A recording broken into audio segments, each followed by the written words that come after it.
Hai, 1000 hari pertama menuju PhD. Hari ini saya belajar mata kuliah biostatistik dengan Prof. Hari Kusnanto dan topiknya hari ini adalah tentang SEM, Structural Equational Modeling. Nah, apa itu SEM ya? Jadi SEM itu salah satu teknik statistik untuk kita bisa menguji dan mengestimasi bagaimana hubungan kausalitas antar variabel. Kalau sebelumnya mungkin kita ada bivariat, multivariat gitu ya. Nah ini kalau SEM ini ada sedikit unik. Nampaknya susah ya ketika saya pribadi untuk membuka beberapa artikel yang menggunakan analisis SEM, Structural Equational Model.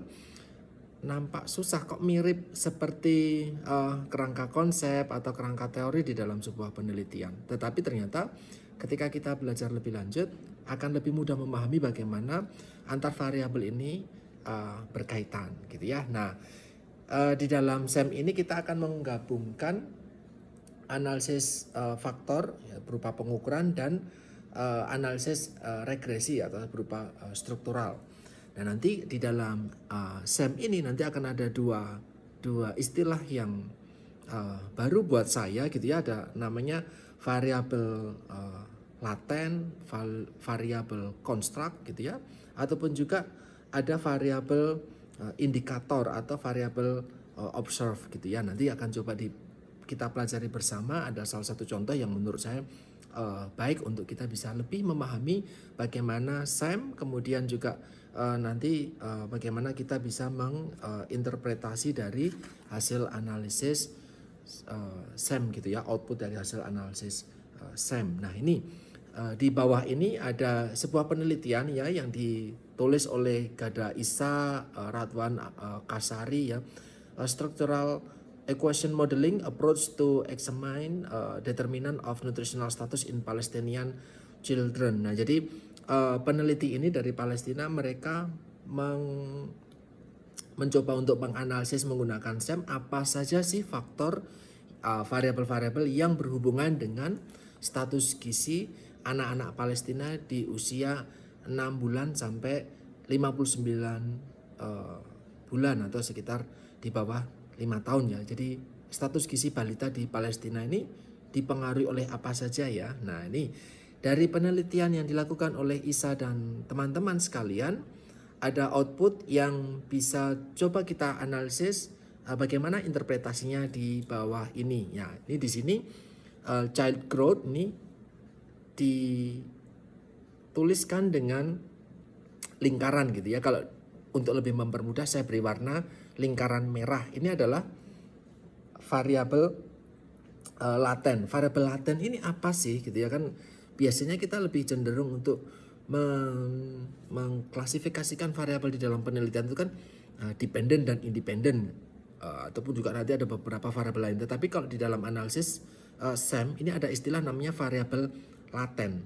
Variabel laten itu kita tidak mengukurnya secara langsung. Jadi child growth ini tidak kita ukur secara langsung bagaimana pertumbuhannya di dalam satuan tertentu atau pakai kuesioner tertentu, itu tidak. Tetapi di sini ada 3 variabel yang atau 3 hal yang diwakilkan dalam tanda kutip dengan variabel laten yaitu child growth. Jadi ada 3 variabel indikator, yaitu adalah variabel wasting, stunting, dan lila lingkar lengan atas ya, mid upper circumference ya. Jadi ada mid upper arm circumference, jadi lingkar lengan atas seorang balita. Nah, 3 variabel ini dalam tanda kutip akan diwakilkan atau akan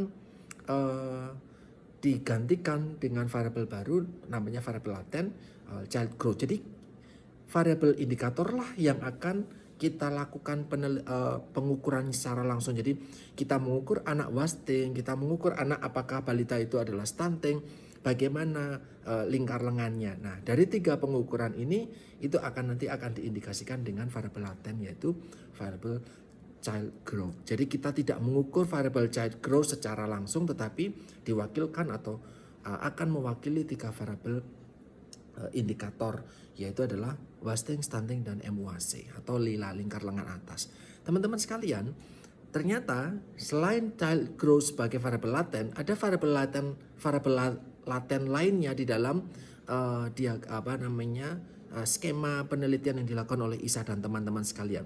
Ada variabel lain laten lainnya, yaitu yang berwarna lingkaran berwarna biru seperti neonatal health, kemudian infant feeding practices, kemudian ada food availability, micronutrient, makronutrien, dan sosial ekonomi status ya. Apa maksudnya kok ada lingkar, kok ada kotak ya?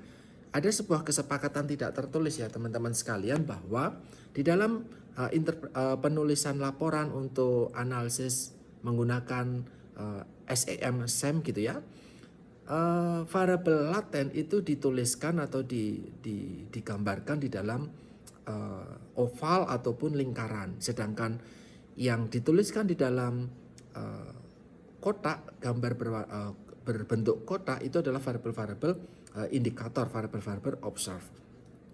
Nah, kalau teman-teman perhatikan di setiap antar variabel laten, baik child growth maupun dengan variabel-variabel laten yang lainnya, ataupun variabel laten dengan di sini ada variabel indikator, itu ada garis panah yang menghubungkan kausalitas dan ada koefisiennya gitu ya.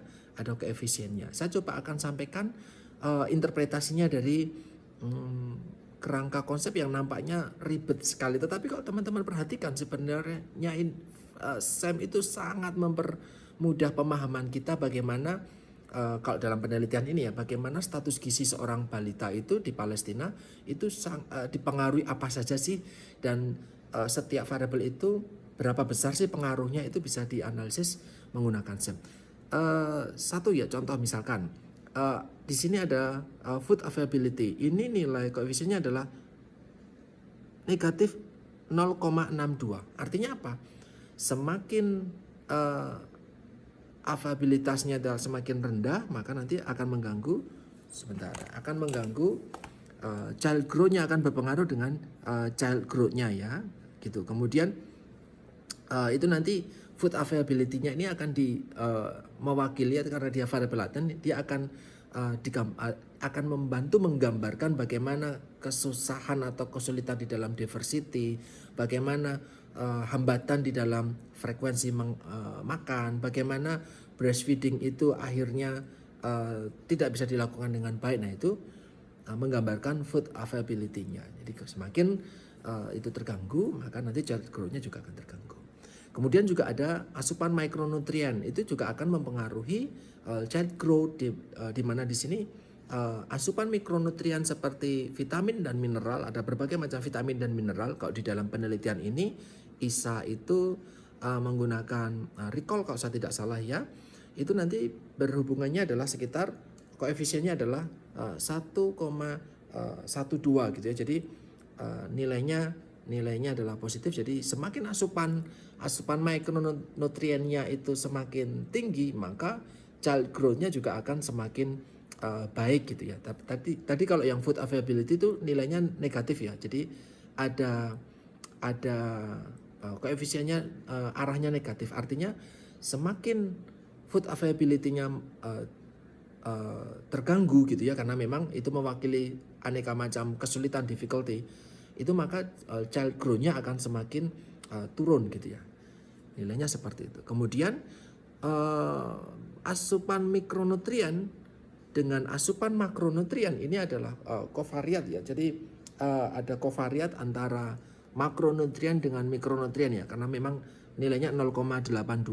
Ini memang kalau di gizi kita tentu pahami bahwa tidak ada single sources untuk zat gizi ya. Jadi ketika kita mengonsumsi makanan, misalnya buah misalkan atau daging misalkan, itu selain mengandung makronutrien seperti protein dan lemak, mereka juga mengandung aneka macam mineral dan vitamin juga gitu ya misalkan. Nah, asupan makronutrien itu memiliki koefisien sebesar negatif 1,63. Jadi ini agak sedikit berbeda ya dengan asupan mikronutrien yang sifatnya positif gitu ya. Kalau dengan asupan makronutrien ini justru arahnya adalah negatif gitu ya.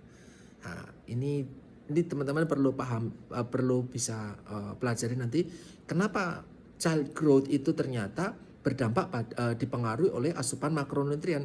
Ini bisa jadi karena ini kan usia balita ya, bisa jadi seseorang itu lebih banyak mengonsumsi karbohidrat, kurang dalam mengonsumsi proteinnya, atau paling banyak mengonsumsi lemak dan yang lain dibandingkan dengan pemenuhan mikronutriennya gitu. Jadi ketika seseorang cenderung hanya mengonsumsi makronutrien lebih banyak tanpa memperhatikan asupan mikronutriennya, tentu child growth-nya akan terdampak. Misalkan jika seseorang balita hanya mengutamakan atau kita memberikan makan pada balita ini hanya diutamakan misalkan asupan karbohidratnya saja. Contoh hanya diberikan nasi saja, misalkan nasi sama lauk saja. Di situ tidak banyak lauk nabati, tidak banyak kandungan mineral, tidak banyak kandungan protein yang cukup, maka nanti akan berdampak pada child growth-nya. Karbohidratnya mungkin terpenuhi, tetapi ternyata child growth-nya tidak terpenuhi dengan baik. Ya, jadi memang di dalam penelitian ini arah hubungannya adalah negatif. Kemudian child growth itu secara positif nilai koefisiennya di sini tertuliskan 0,31 ketika dikaitkan dengan variabel laten SES. SES itu sosial ekonomi status gitu ya. Jadi semakin tinggi sosial ekonomi statusnya ya, income-nya semakin meningkat, family member-nya, kemudian edukasi orang-orang di dalam rumahnya. Terus kemudian kalau di Palestina ternyata di mana mereka berasal gitu ya, itu ternyata berdampak positif terhadap child growth ya. Jadi itu hubungannya. Kemudian child growth ini di sini memiliki hubungan positif juga, bahkan sangat tinggi ya, 0,92 dengan infant feeding practices. Jadi bagaimana makanan-makanan yang bervariasi, kemudian juga frekuensi makan, kemudian knowledge, pengetahuan terkait dengan CF itu complementary feeding ya. Jadi kalau di bahasa Indonesia itu MPASI. Nah, jadi kapan pemberian waktu MPASI yang tepat ya. Jadi timing of complementary feeding knowledge ya. Jadi seorang ibu, ayah atau keluarganya itu tahu, oh ini sudah waktunya lepas dari ASI disapih, ataupun juga bersamaan masih dengan MPASI gitu ya. Kapan pemberian makanan itu mulai dikenalkan pada bayi dan balita. Kalau ini karena penelitiannya di atas 6 bulan gitu ya. Jadi penerapan MPASI ataupun juga nanti setelah disapih lepas dari ASI. Nah, ini ternyata berhubungan positif dengan child growth. Kemudian juga ada neonatus health. Jadi kemarin ketika lahir, berapa sih berat lahirnya, kemudian juga kapan anak tersebut dilahirkan, di usia kandungan keberapa, ini ternyata berhubungan juga secara positif, arahnya 0,41 koefisiennya dengan child growth ya. Jadi ini dengan kerangka konsep seperti ini bisa membantu kita memahami bagaimana child growth, khususnya misalnya kalau di penelitian dilakukan di tahun 2025 ya. Jadi dipublikasikan September 2025, jadi belum lama. Pertumbuhan balita di Palestina itu ternyata berhubungan dengan secara positif berhubungan dengan infant feeding practice, social economic status, kemudian neonatus health, kemudian juga asupan mikronutrien. Tetapi berhubungan negatif arahnya gitu ya dengan food availability, karena memang food availability di dalam penelitian ini adalah bicara tentang difficulty terkait dengan asupan makanan, kemudian juga dengan asupan makronutrien. Nah, tentu ini tidak bisa serta-merta diinferensikan atau juga digeneralisasikan di balita di Indonesia ya, karena memang bisa jadi secara budaya, secara pola makan, secara kondisi di sana juga dengan di Indonesia sangat jauh berbeda. Sehingga ini hanya untuk menggambarkan balita-balita di Palestina itu seperti apa. Nah, di dalam penelitian ini bisa disimpulkan bahwa ternyata status gizi seorang anak itu tidak hanya dipengaruhi oleh kemiskinan ataupun juga ketersediaan makanan saja, tetapi justru kombinasi dari kualitas dietnya, kemudian juga kondisi kesehatan sejak dini seperti apa, kemudian perilaku pola asuhnya, karena di sini ada kaitannya terkait dengan infant feeding practices gitu ya. Bagaimana bayi balita di Palestina itu diasuh oleh keluarganya, kondisi-kondisi sosial ekonomi status seperti apa gitu ya. Nah, dengan meningkatkan child growth ini ya, dengan meningkatkan status gizi pada bayi dan balita di Palestina, itu nanti ternyata tidak hanya dengan memberikan makanan saja, tetapi membutuhkan intervensi yang sifatnya adalah terintegrasi, artinya juga melibatkan bagaimana peningkatan pengetahuan orang tua, khususnya misalkan ibu yang memang berhubungan langsung dengan anak gitu ya, bagaimana pemberian edukasi untuk orang tua, kemudian juga kita bisa memastikan bahwa bayi ataupun balita ini mendapatkan akses makanan yang bervariasi, yang bergizi tinggi gitu ya, tidak hanya mengutamakan karbohidratnya saja, udah yang penting makan deh gitu. Tidak hanya itu, tetapi mikronutriennya dapat terfasilitasi semuanya, serta juga mendukung kesehatan di ibu dan kesehatan di neonatusnya. Jadi bayi baru lahir itu di sini karena menjadi salah satu variabel laten yang diteliti terkait dengan gestational age dan bagaimana berat badan lahir dari bayinya tadi. Gitu ya. Jadi ini menjadi insight yang menarik ketika saya diberi informasi dari Pak Profesor Hari Kusnanto pagi hari ini terkait dengan analisis SEM ini. Jadi kalau buat teman-teman yang peduli dengan status gizi anak bayi balita di Palestina, ternyata tidak hanya dengan memberikan makanan saja, memberikan donasi makanan saja, tetapi butuh upaya integrasi yang integrated ya, tidak hanya memberikan makanan, tetapi juga ternyata berdasarkan penelitian ini dibutuhkan juga bagaimana memberikan intervensi pengetahuan, peningkatan pengetahuan kepada ibu dan orang tuanya, kemudian akses makanan yang bervariasi gitu ya. Jadi itu yang bisa saya sampaikan terkait dengan analisis SEM ini.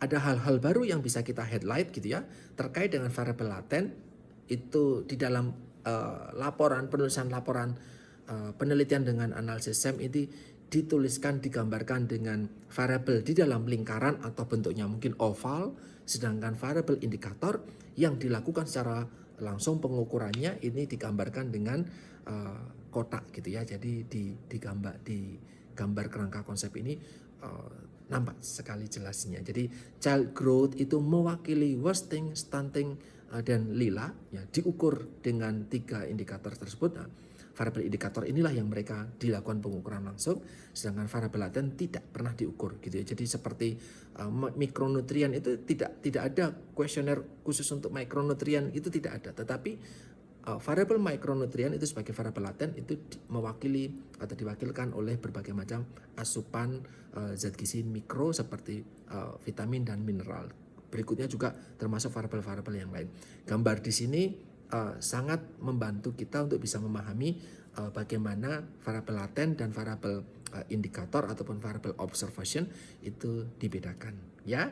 Jadi mungkin buat teman-teman sekalian yang tertarik untuk menganalisis data sekunder besar seperti Riskesdas, SKI, kalau di gizi kita punya SSGI ya, survei status gizi Indonesia, kemudian juga SSGBI kemarin beberapa waktu yang lalu, dan di dalam variabel penelitian data sekunder tersebut yang dilakukan oleh pemerintah melalui Kementerian Kesehatan kan variabelnya luar biasa banyak dan melibatkan responden seluruh Indonesia dengan jumlah besar sampel yang luar biasa besar gitu ya, dan itu bisa sekali dianalisis dengan SEM ya. Buat teman-teman sekalian, buat yang tertarik menganalisis data sekunder bisa dengan SEM ini. Nanti kita akan membuat bagaimana model sebuah variabel ini dipengaruhi oleh apa saja ya, dan bagaimana pengaruhnya lebih kuat mana. Kalau di sini ternyata lebih kuat infant feeding practice nih daripada pengaruhnya terkait dengan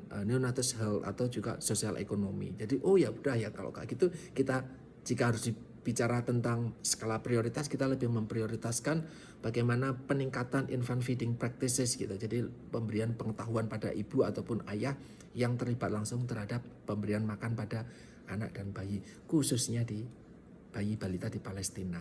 Ya, sesuai dengan penelitian yang dilakukan oleh Gada Isa dan teman-teman yang lain. Oke teman-teman sekalian, 1000 hari pertama menuju PSD kita lalui dengan belajar bareng, berkembang bersama. Apa yang saya pelajari, apa yang saya dapatkan akan saya coba untuk share ke teman-teman sekalian. Teman-teman juga boleh bertanya, kalau saya bisa menjawab saya akan jawab. Kita berkembang bareng, maju bareng, hebat bareng gitu ya. 1000 hari pertama menuju PSD kita lalui dengan berbagi. Semoga bermanfaat.